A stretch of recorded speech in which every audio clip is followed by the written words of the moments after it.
दोस्तों, इंसान इतना लालची और स्वार्थी हो चुका है कि वो खुद ही अपने विनाश का कारण बनता जा रहा है। हजारों साल से आप सुनते आए हैं, बड़ी बड़ी लड़ाइयाँ हुई। पिछले 2000 का इतिहास तो हमारे सामने है, किताबों में हमने पढ़ा है। लेकिन उससे पहले भी 5000, 10,000, 20,000 सालों का इतिहास आपने सुना होगा।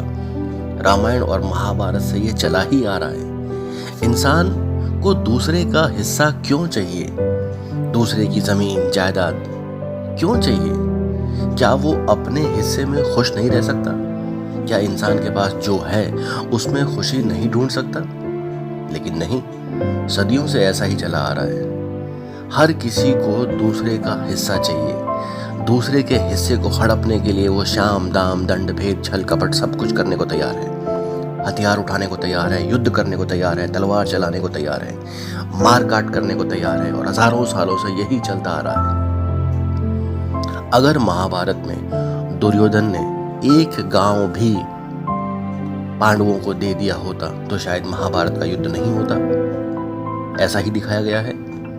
लेकिन स्वार्थ और लालच की एक सीमा देखो कि एक गांव तो क्या, एक सुई के नोक के बराबर भी मैं जमीन पांडवों को नहीं दूंगा। ये क्या है? यही स्वार्थ है, लालच है, घमंड है। बस दूसरों का हिस्सा हड़पना है, और वही आज तक चला आ रहा है। इतनी बड़ी बड़ी लड़ाइयां हुई, इतने बड़े बड़े हमले हुए देश पे विदेश पे।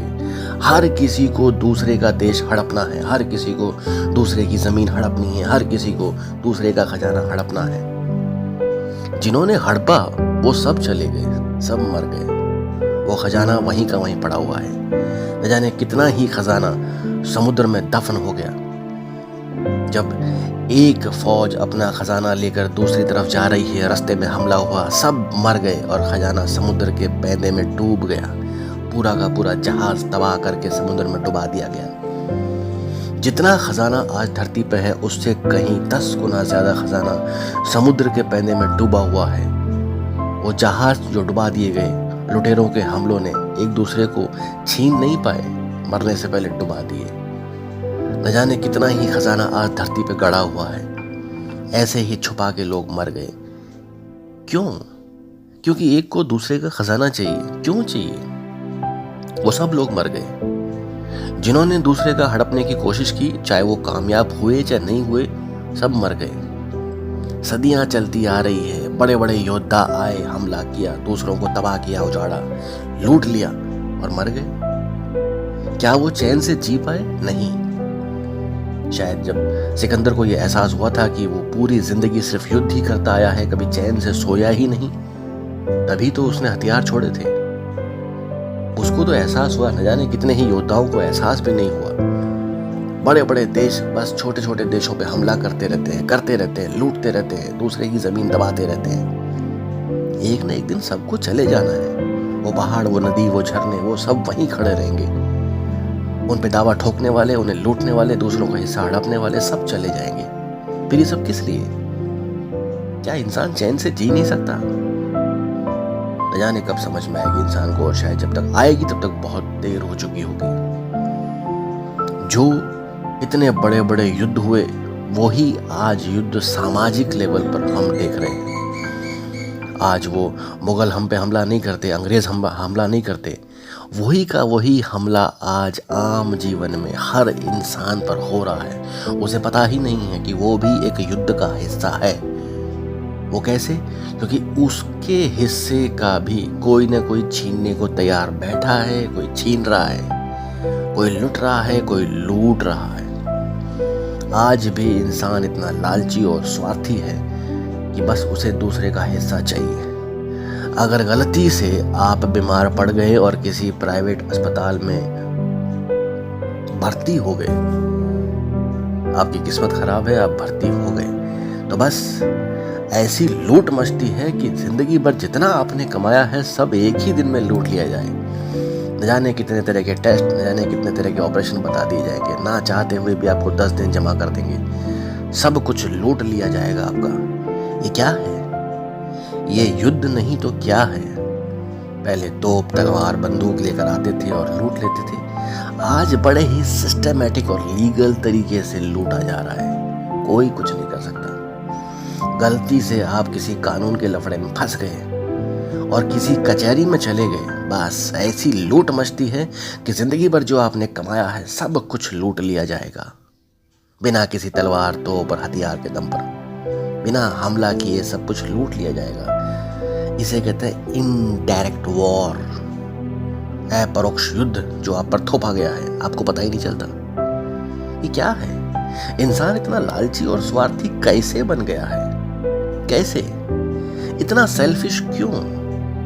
क्या किसी एक सरकारी और प्राइवेट कर्मचारी की जो तनख्वाह होती है, सैलरी होती है, क्या उसमें वो खुश नहीं रह सकता? क्या ईमानदारी से अपनी सैलरी में वो अपने परिवार नहीं चला सकता, अपने बीवी बच्चे नहीं पाल सकता? सैलरी से उनका गुजारा ही नहीं है। इतना स्वार्थ, इतना लालच बढ़ गया है कि बस जो उनके लपेटे में आते चले जाते हैं, बस लूटते चले जाते हैं, लूटते चले जाते हैं, और एक आम आदमी बेचारा लूटता चला जाता है। तो किसने कहा कि आज इंसान आजाद है? बिल्कुल नहीं, वो आज भी लूट रहा है। सुबह घर से निकलता है, शाम तक आते आते न जाने कितनी जगह लूटता है। ये इंसान का लालच, ये स्वार्थ, ये इंसान के ईमान को पाताल लोक में चला कर ले गया है। चला गया है पाताल लोक में इंसान का ईमान। कहीं ढूंढते रह जाओगे, चले जाओ नीचे। कितना नीचे गिरेगा इंसान? किसी भी स्तर पे कोई भी आदमी टकरा जाए, उसके पास कुर्सी है और कलम है और लूटने का मौका है, कोई नहीं छोड़ता। कमाल की बात है, एक एक साइन का पैसा फिक्स है। भैया ये साइन करूंगा, इतना पैसा है चाहिए, कहां से लाएगा पता नहीं। ये क्या है? ये क्या है? ये लूट है।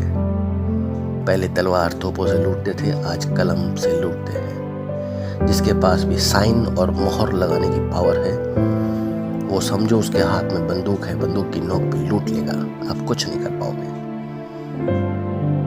किसी भी स्तर पे चले जाइए, इंसान घर से निकलता है लूटने के लिए। कमाल है, कैसे खुलेआम लूट मची हुई है। जिस देश में किसान 6 महीने हल चलाकर गेहूं उगाता है, बड़ी मुश्किल से वो गेहूं बाजार में 20 रुपए किलो बेचता है, उसी देश में चमाचम कांच के बंगलों में एक पिज्जा 400 रुपए का खरीद कर आदमी बड़े चाव से खाता है। कैसा देश है ये? 2 मिनट मशीन में बनने वाला पिज्जा 400 रुपए का, और 6 महीने तपती धूप में खून पसीना बहाकर उगाया हुआ गेहूं 20 रुपए का। ये क्या है? ये लूट है। बिना तोप, तलवार और हथियार के दम पर की गई लूट है, जिसमें कोई कुछ नहीं कर सकता। बस लुटे जा रहे हैं, लुटे जा रहे हैं। क्यों? क्योंकि इंसान का स्वार्थ, इंसान का लालच इतना बढ़ गया है कि बस दूसरे का लूट लो। अपने हिस्से की दौलत, अपने हिस्से के सुख में उसे शांति मिलती ही नहीं। कितना भी बड़ा पैसे वाला हो, बस उसे दूसरे का हिस्सा चाहिए, चाहे कैसे वो हड़पे, कैसे वो लूटे। दूसरे की जमीन, दूसरे का पैसा, दूसरे की जायदाद चाहिए। काश इंसान का ज़मीर जागे, और काश इंसान अपने हिस्से की दौलत में खुश रहना सीखे। जो उसके पास है उसमें खुशी तलाशे। काश इंसान की नीयत साफ हो, काश इंसान का लालच खत्म हो जाए, काश इंसान स्वार्थ से ऊपर उठ जाए।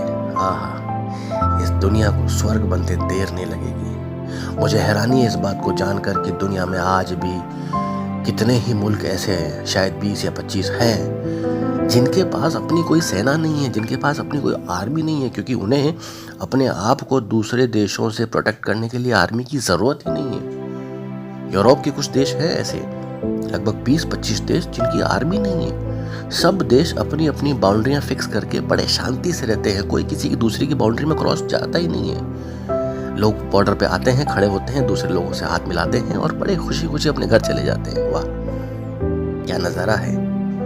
ऐसे ही अगर पूरी दुनिया हो जाए कि सब अपनी बाउंड्री में रहे, किसी को दूसरी की बाउंड्री में जाना ही नहीं, सब खुशी खुशी रहे, कैसा नज़ारा होगा। कमाल की बात है, इस दुनिया में 25 देश ऐसे हैं जिनको अपनी रक्षा के लिए आर्मी की ज़रूरत ही नहीं है। सब खुशी खुशी रह रहे हैं, हैप्पी लिविंग। वाह, कितना इंसान अच्छा हो अगर स्वार्थ और लालच से ऊपर उठ जाए। लेकिन आज इंसान पाताल लोक में जा चुका है, उसका ईमान पाताल लोक में है। कब ऊपर आएगा इंतज़ार है, आए बहुत अच्छा है। आने वाली पीढ़ियों को शायद एक नया ज़माना देखने को मिलेगा। दोस्तों, ये किस्सा मेरे जहन में था, मैंने आपके साथ शेयर किया। उम्मीद आपको पसंद आएगा। अगर आए तो आगे शेयर ज़रूर करना। धन्यवाद।